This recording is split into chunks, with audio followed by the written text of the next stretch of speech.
Then I received the 3-year child support review paperwork. I sent in my check stubs and paperwork as requested. Then I was flabbergasted to see that the recommendation was to raise my child support from $498 a month to $925 a month.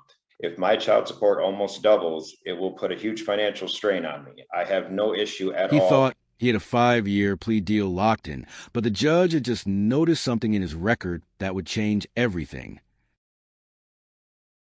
At all paying child support. That's what non-custodial parents do. But I have to be able to afford my bills as well. I make less now as opposed to 3 years ago, so I'm simply curious as to why I'm expected to pay $98 a month. The recommendation would have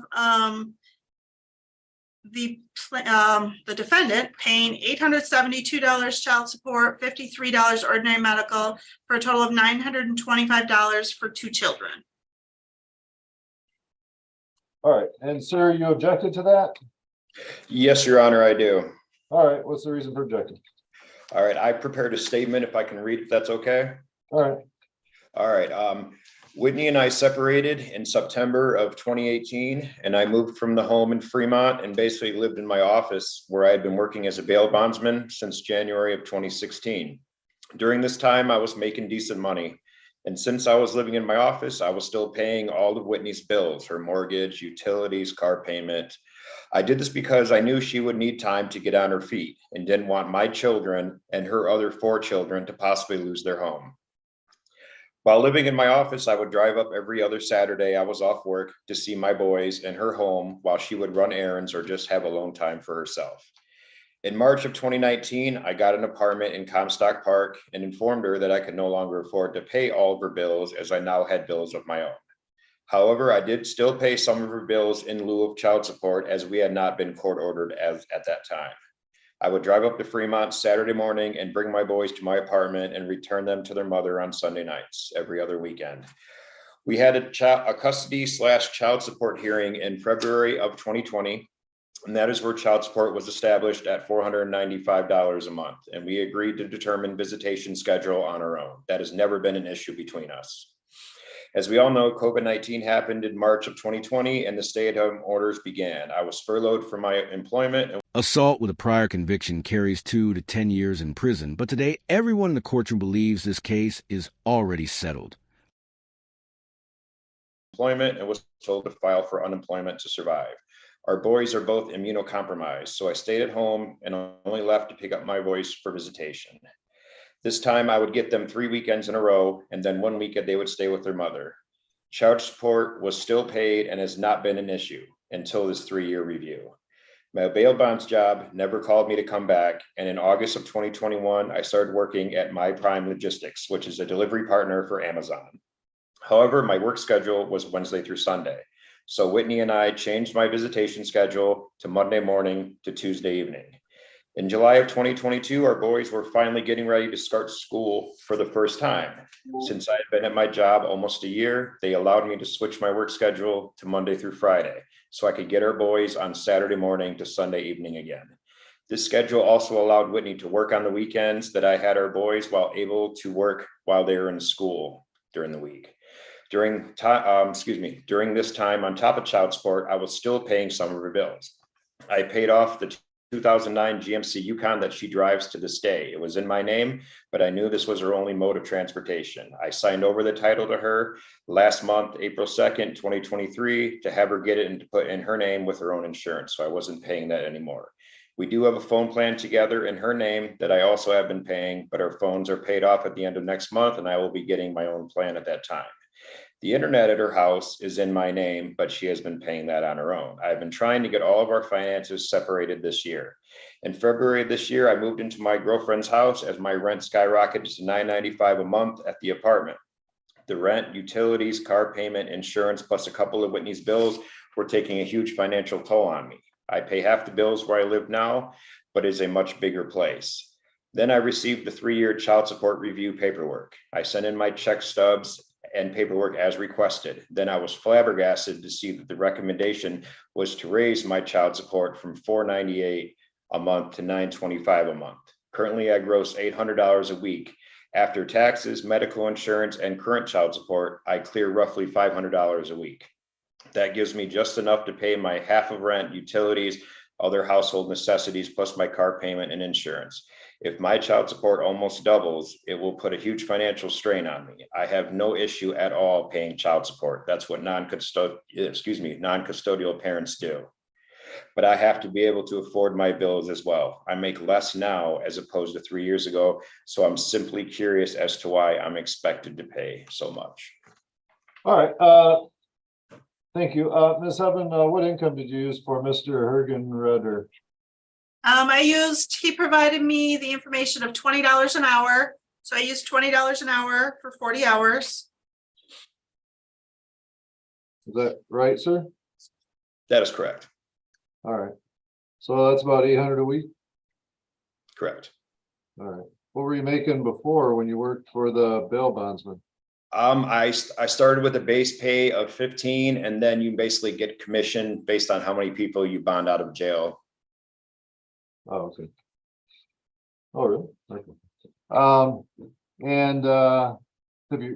So the overnights that were used before, you got credit for 50. This routine, do you understand? Questioning isn't just formalities. Credit for 53 overnights, it looks like, in that calculation in 2019. Ms. Evan, how many did you use currently? I used the same. Whitney reported that she had 329. And Carl reported he had 52. Of course, that adds up to more than 365. So I looked at the November 2019 order and I used that information of 312 for mom and 53 for dad. All right, sir, have your overnights changed in the last three or 4 years? It can change from time to time. Like if I have an extra day off for a holiday, then obviously I would like to spend more time with my kids. But with the hour drive difference and then being in school now and my work schedule, it's hard to stay set in a certain day. But her and I have never had an issue as far as parenting time and what we agree upon. We're free to change it if need be. We discussed that a lot. Yeah, I mean, I guess that's, so you were running at 500 a week before, so your income's gone up about 300 a week. So that's part of the calculation. Overnights are a big part of the calculation, and I mean, honestly, 53 is not that many. That's, basically 1 out of 7 per week if you average it out over the year. A lot of non-custodial parents, if they have what we call reasonable parenting time, and we have a policy that defines that, they have every other weekend, they have half of the holidays, half of the school breaks, including half the summer. They're usually run at 102. Which is about twice what you're being run at. And if they can add the Sundays in on their weekends during the school year and still get the kids to school on time, then that's 120 some. That really helps reduce the child support obligation. So that's a factor. So I guess that's probably, the reason that your support has gone up is because you have $300 per week more income than you had last time it was run. I don't know if her income has changed at all, but the overnights have remained static, and it's pretty low compared to what we see a lot of the time. Did you actually go through your calendar and count up how many you had over the last year, or on average over the last 3 or 4 years? I have not actually grabbed a calendar and looked. It's just how it's been since her and I split up almost 5 years ago. All right, you don't have any extended time? Okay, so this is straightforward.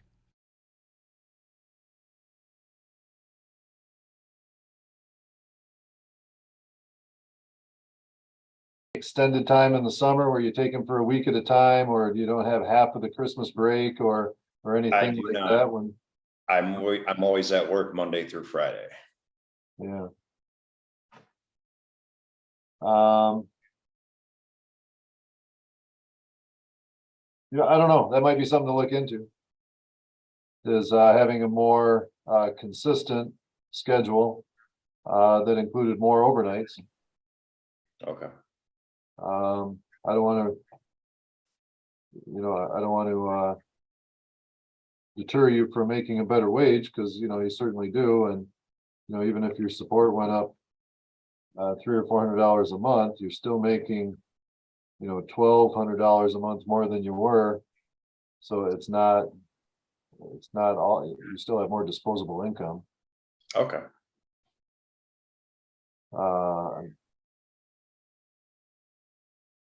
I don't know.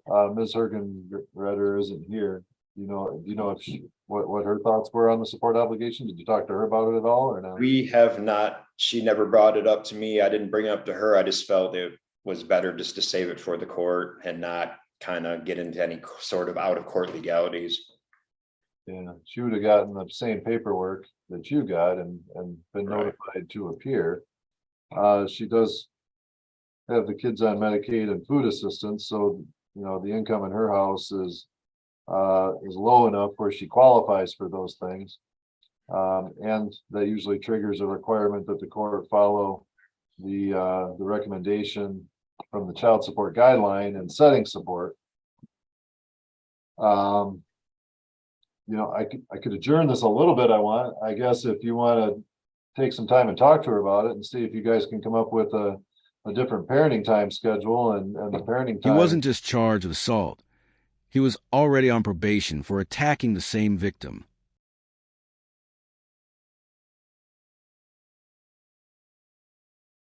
And the parenting time overnights could be updated based on that agreement. Like you said, there's no parenting time order, so I'm just going based on what you guys say and based on what it was calculated at before. But I mean, if the two of you even agreed on you having every other weekend throughout the school year and half the summer and half the holidays, like the reasonable parenting time says, that, I mean, that's twice as many overnights. I guess just having real quick, just plug in 102 overnights and see what that does to the bottom line, as they say.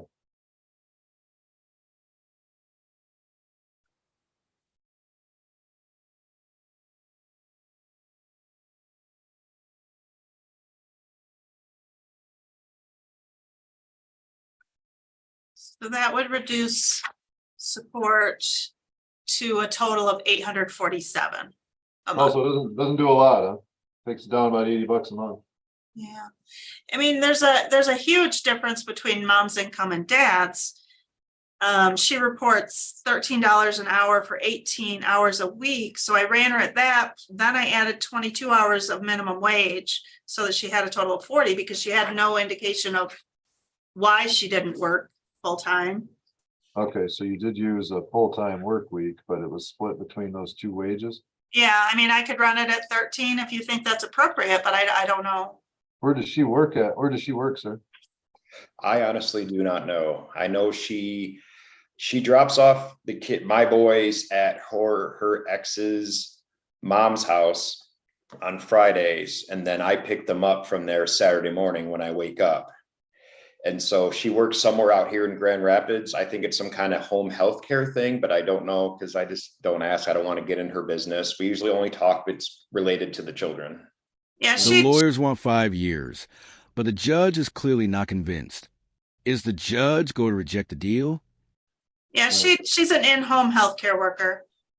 Yeah, I would run her at the 13 an hour for the 40 hours at the very least, but that's the reported wage. Without her testimony as to whether more hours are available at that rate or what the reasons are for not working more hours, I would certainly run her at the wage that she earns at full time.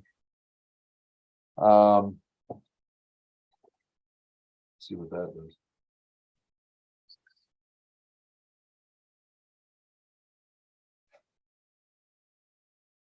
Not a lot. 828 is the total support.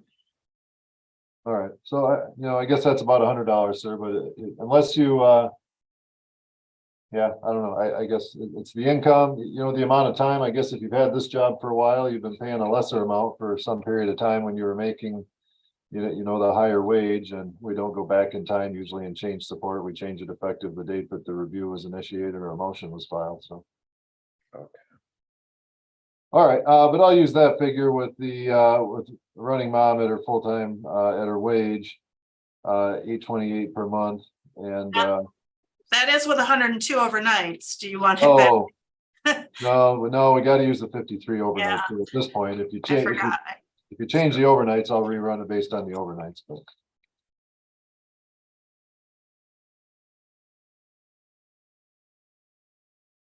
so 912 is the total. All right, so that's not a whole lot different. But I don't know, I'll go with that amount at this point, but if, I guess you can save another 80 a month, if you can bump those overnights up by agreement, or if you don't agree, if she doesn't agree, you can file a parenting time motion. And, you can explain to me why you feel like you should have more time and, you know, I don't tip my hand or make any guarantees, but I'll certainly listen to what you both have to say and make a decision that's in your kid's best interest based on that if you file the motion for parenting time. All right? Correct. Thank you, Your Honor. Okay. All right. I'll go with this 912 per month at this point. What's the effective date, Ms. Evan? May 1st. May 1st. Okay. All right. Anything else today, sir? No, sir. Thank you so much. All right. You bet. We should be all set. Thank you. He walked in expecting 5 years and walked out with 8. Engagement question. Did the judge make the right call?